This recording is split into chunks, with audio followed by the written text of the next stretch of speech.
It is amazing how many people believe that Israeli-Arab peace talks have always been a failure, but this is simply not correct. It is true that Israelis and Palestinians have not solved their conflict, but Israel's willingness to compromise and give up land for peace has led to both Arab-Israeli peace deals and historic breakthroughs with the Palestinians. The idea of land for peace to solve the Israeli-Arab conflict first emerged after the Six-Day War in 1967, when Israel captured the Sinai Peninsula and the Gaza Strip from Egypt, the Golan Heights from Syria, and what was known as the West Bank and East Jerusalem from Jordan. Israel's victory transformed the Arab-Israeli conflict. Before and after Israel's establishment in 1948, its Arab neighbours were united by a shared commitment to destroy Israel. But after 1967, those countries realised they couldn't defeat Israel and shifted their focus to regaining the territories that were lost during the war. The international community tried to find a formula to resolve the conflict. After months of discussion, the UN Security Council passed Resolution 242, which said there should be Israeli territorial withdrawal on the one hand and recognition of Israel's right to exist in secure and recognised boundaries on the other. 242 established the idea of land for peace, and that in order to solve the conflict between Israel and its neighbours, they should balance competing claims through negotiation.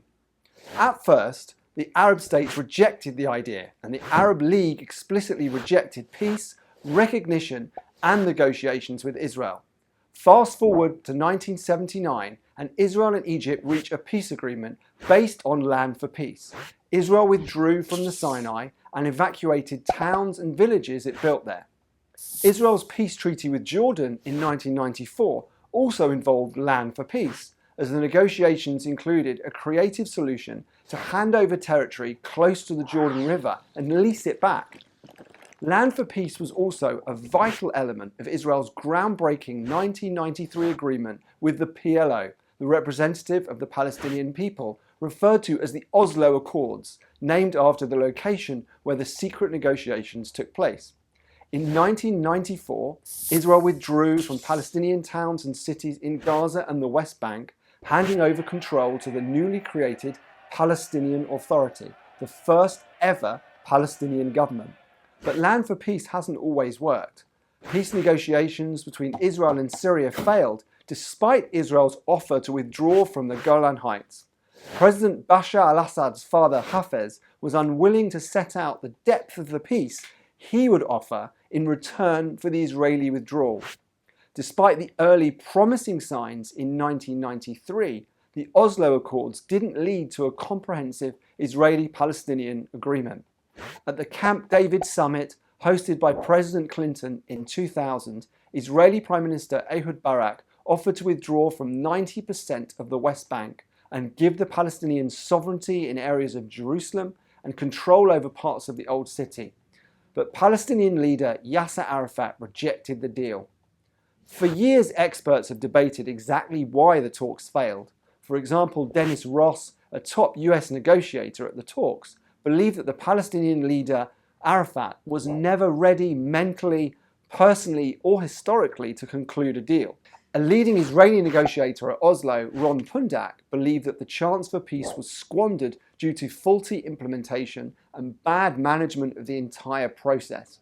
But the immediate consequence was the eruption of a second Palestinian intifada, which led to waves of suicide bombings in Israeli cities and intense fighting between Palestinian fighters and Israeli soldiers. The renewed conflict and tragic loss of life shattered the belief in a peace process. In 2005, Israeli Prime Minister Ariel Sharon took the momentous decision to completely withdraw from Gaza and areas in the northern West Bank and evacuate 8,000 Israeli citizens who had set up home there since 1967. While Sharon didn't believe he had a real Palestinian partner for peace, he tried to ensure that the Palestinian Authority would take over Gaza after Israel's withdrawal. However, in June 2007, terrorist organisation Hamas launched a coup and kicked the Palestinian Authority out of Gaza in what developed into a dangerous Palestinian civil war. They have controlled the territory ever since. Prime Minister Sharon's successor, Ehud Olmert, renewed efforts to negotiate a detailed peace agreement with the Palestinians. In November 2007, a peace conference took place at the United States Naval Academy in Annapolis, Maryland. In the 10 months following the conference, Israeli and Palestinian leaders Ehud Olmert and Mahmoud Abbas met 36 times. At their final meeting in September 2008, Olmert made the offer to withdraw from 94% of the West Bank, with an additional offer to give the Palestinians land in Israel that would join the Palestinian state. He also offered to give up Israeli sovereignty over the old city of Jerusalem, proposing the holy sites be managed by a 5-nation special committee of Saudi Arabia, Jordan, Palestine, the United States and Israel. Worried about the stability of Olmert's government and hoping that the Obama administration would be more supportive to the Palestinians than President Bush, Abbas never responded to Olmert's offer, which was the most significant and far-reaching deal ever by an Israeli leader. Some analysts argue that while the principle of land for peace has been a successful model for resolving Israel's conflict with its Arab neighbours, which have primarily been about land, it doesn't work in Israel's conflict with the Palestinians, which is about issues dating back to 1948 and earlier. While a dispute remains about how much more of the West Bank Israel should hand over to the Palestinians and how to tackle the issue of Israeli settlements in the West Bank, there are more complex issues such as sharing Jerusalem's holy sites, resolving the issue of Palestinian refugees, and agreeing security arrangements, which many argue constitute the core of the conflict between the two national movements.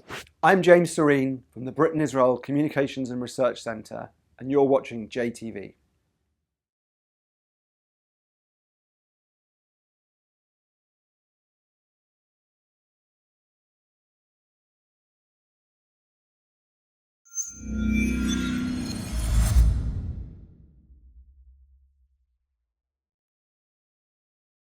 To stay up to date with the latest JTV content, if you're on YouTube, click subscribe below the video and the alarm bell. And if you're on Facebook, click the like button, and under following, click see first.